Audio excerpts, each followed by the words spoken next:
အားလုံးမင်္ဂလာပါဒီလိုမျိုး glass banner effect လေးတွေကို Photoshop မှာဘယ်လိုလုပ်လို့ရလဲဆိုတာပြပြပေးသွားမှာဖြစ်ပါတယ်ပထမဆုံး rectangle tools ကိုယူလိုက်မယ်ပြီးရင်ဒီအောင်ကွက်လေးရင်ဆွဲလိုက်မယ်သူ့ရဲ့အနားလေးကိုဝိုင်းလိုက်မယ်ပြီးရင် face မှာ color ကိုအဖြူအောင်ထားလိုက်မယ်ပြီးရင်တော့ဒီထဲမှာထည့်ဖို့အတွက်စာလေးတစ်ခုလောက်ရေးလိုက်မယ် GLASS ဒီစာလေးကိုသူ့ရဲ့အလယ်မှာခဏထားလိုက်မယ်နော်ပြီးရင်ဒီ rectangle layer လေးကို double click ခောက်ပြီးတော့ blend option နဲ့တွားလိုက်မယ် blend option နဲ့က face opacity မှာသူ့ကို0ထိလျှော့ချလိုက်မယ်ပြီးရင် stroke ထဲကိုဝင်မယ် stroke မှာတော့ကိုလိုချင်တဲ့အနေထားလောက်ထားလိုက်မယ်ဒီမှာတော့ stroke ကို8လောက်ထားလိုက်မယ်ပြီးရင်သူ့ကို outside ကိုရွေးပြီးတော့ထားမယ်ပြီးရင် barbell and emboss ကိုဝင်မယ်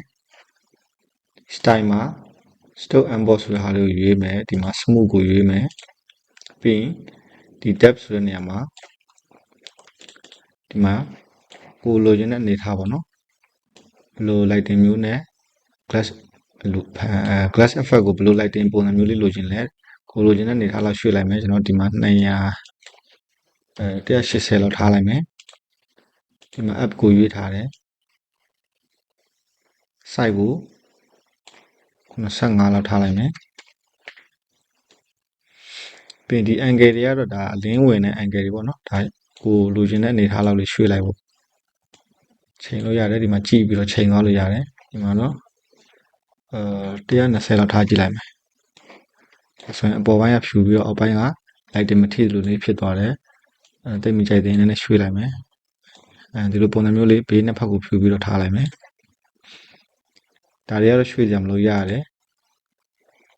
ဒီဟာတွေမှာတော့ကိုအဆင်ပြေမဲ့ကိုကြိုက်မဲ့ပုံစံလေးတွေရွေးပြီးထားလို့ရတယ်ကျွန်တော်ကတော့ဒီဟာလေးကြိုက်လို့ဒါလေးရွေးထားလိုက်မယ်ပြီးရင် inner glow တွေဝင်လိုက်မယ်ဒီမှာ screen ထားမယ်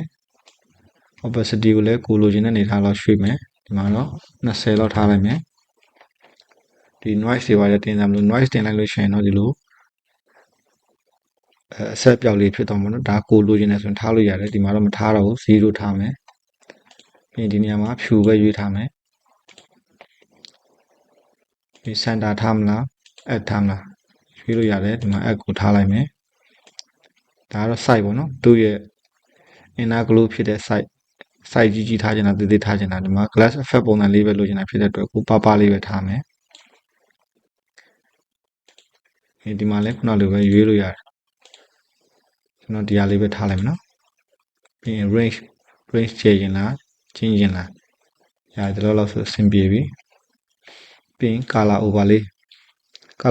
မှာတော့ဖြူအောင်ရွေးထားမယ်ဖြူအောင်ရွေးထားပြီးတော့ opacity ကိုကနည်းနည်းလေးပဲထားမယ်နော်8လောက်ပဲထားမယ်ပြီးရင် okay နဲ့လိုက်မယ်ဒါဆိုရင်တော့ပုံမှန်တိုင်းဒီလို glass effect ပုံစံမျိုးလေးရပြီ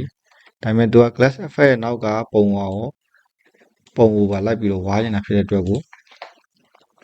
ဒီ background layer ကို control G နဲ့ copy ဝါးလိုက်မယ်ပြီးရင်သူ blur ဆိုပြီးတော့ layer မှတ်လိုက်မယ်နာမည်လေးပေးလိုက်မယ်ပြီးရင်သူအပေါ်ကိုတင်လိုက်မယ်ပြီးရင် right click နှိပ်ပြီးတော့ convert to smart object ပြောင်းလိုက်မယ်သူ filter တွေက blur တွေက Gaussian blur တွေကိုတွားပြီးတော့ဝါးလိုက်မယ်ပေါ့နော်ဒီ glass ရဲ့နောက်ကိုရောက်သွားတဲ့ပုံစံမျိုးလေးလိုချင်တာဖြစ်တဲ့အတွက်ကိုလိုချင်တဲ့အနေထားလောက်ရအောင်ဝါးလိုက်မယ်ပြီးရင် okay နဲ့လိုက်မယ်ပြီးရင် right click create clipping mask ကိုရွေးလိုက်မယ် order လေးဖြည့်ပြီးတော့နှိပ်လိုက်ရတယ်နော် create clipping mask ကိုရွေးလိုက်မယ်ဒါဆိုရင်သူဒီ glass rectangle လေးတွေကိုခုန blur လောက်ထားတဲ့ဟာဝင်သွားပြီပေါ့နော်ဒါပေမဲ့သူကဒီမှာ face ကို0ထားတဲ့အတွက်ဒီ blur တာမမြင်ရဘူးဖြစ်နေတယ်သူ face ကိုနည်းနည်းလေးပြန်တင်လိုက်ရင်သူဝါးတဲ့ဟာလေးမြင်ရကိုလိုချင်တဲ့အနေထားလောက်တင်လို့ရတယ်ချလို့ရတယ်ဒီမှာတော့90လောက်ထိတင်လိုက်မယ်နော်90လောက်ထိတင်လိုက်မယ်ဒါဆိုရင်ဒီ rectangle လေးရွှေ့သွားတဲ့နေရာတွေအကုန်လုံးကဒါဝါးသွားတယ်ပေါ့နော်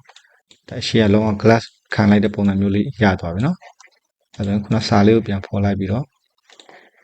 သူအလဲကိုရွှေ့လိုက်မယ်